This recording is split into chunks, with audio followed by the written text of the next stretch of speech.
Over the next few weeks, I will be releasing a battery of videos on ballistic tests I conducted recently on Russian helmets. These tests would not have been possible without generous donations from viewers and support from my sponsors, like Commando Store, who largely funded these tests. Commando Store sells a lot of military surplus items of every kind, as well as cold weather meals. I did an in-depth video on these cold weather meals, and I've been very satisfied with them during my own adventures. See the link in the description. Unlike a couple of other YouTubers on this subject, each helmet I test is the genuine article. There will be no fiberglass replicas in any of these videos, and if you leave a comment below, I will enter you in a drawing to randomly receive one of the tested helmets, starting with this one.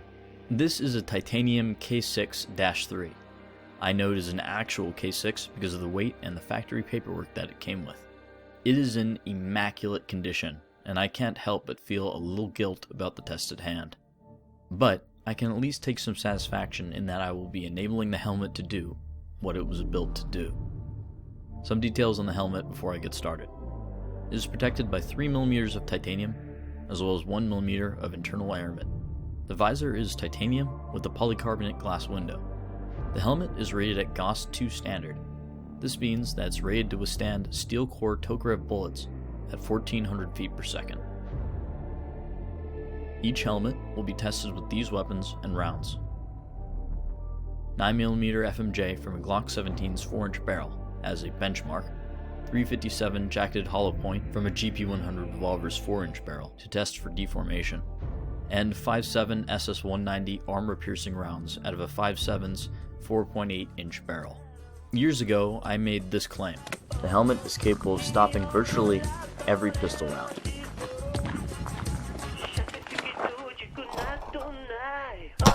At 2,000 feet per second, these special 5.7 bullets will really put that claim to the test, especially because the K6 has the same level of titanium and aramid protection that my Alton helmet does.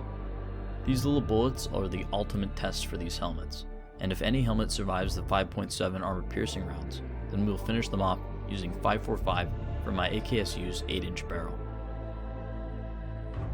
Each pistol shot will be made from around 12 feet away, as if to strike at someone from across a room. Let's get started. The first round to be shot is the 9mm. The helmet should easily withstand these hits.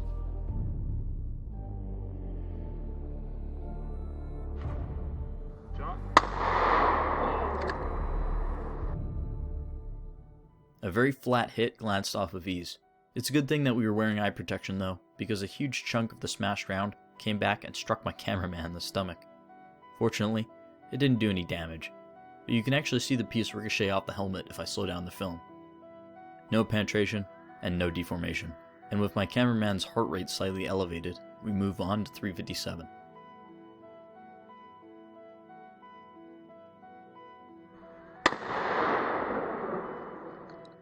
Again, no penetration and very little deformation.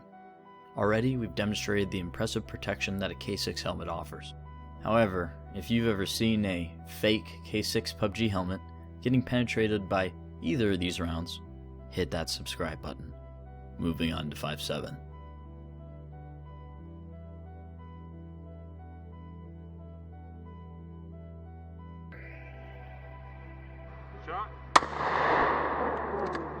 Titanium has a low thermal conductivity and is known for producing sparks. The SS190 penetrator partially passed through the titanium shell and was stopped by the aramid layer at a fairly flat angle. This round was built mostly with soft armor in mind, and the effectiveness of a metal layer in a composite helmet becomes much more apparent in further testing, but I won't spoil anything yet. Let's just say the failure of the SS190 round to penetrate the K6-3 was not a fluke, and is a testament to the high level of protection that the K6 offers. Surviving the 5.7 round, the helmet continues to the final challenge. The idea of using a shorter AKSU is that with the shorter barrel, the reduced FPS of the rifle round will give the helmets a slightly higher chance to win, or at least simulate a normal rifle being shot at a greater distance than 12 feet.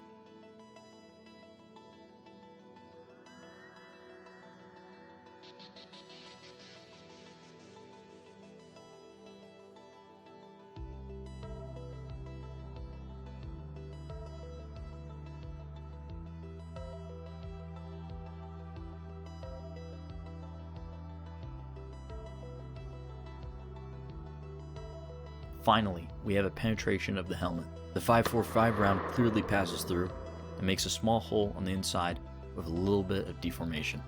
But we're not done yet. We still need to test the helmet's visor.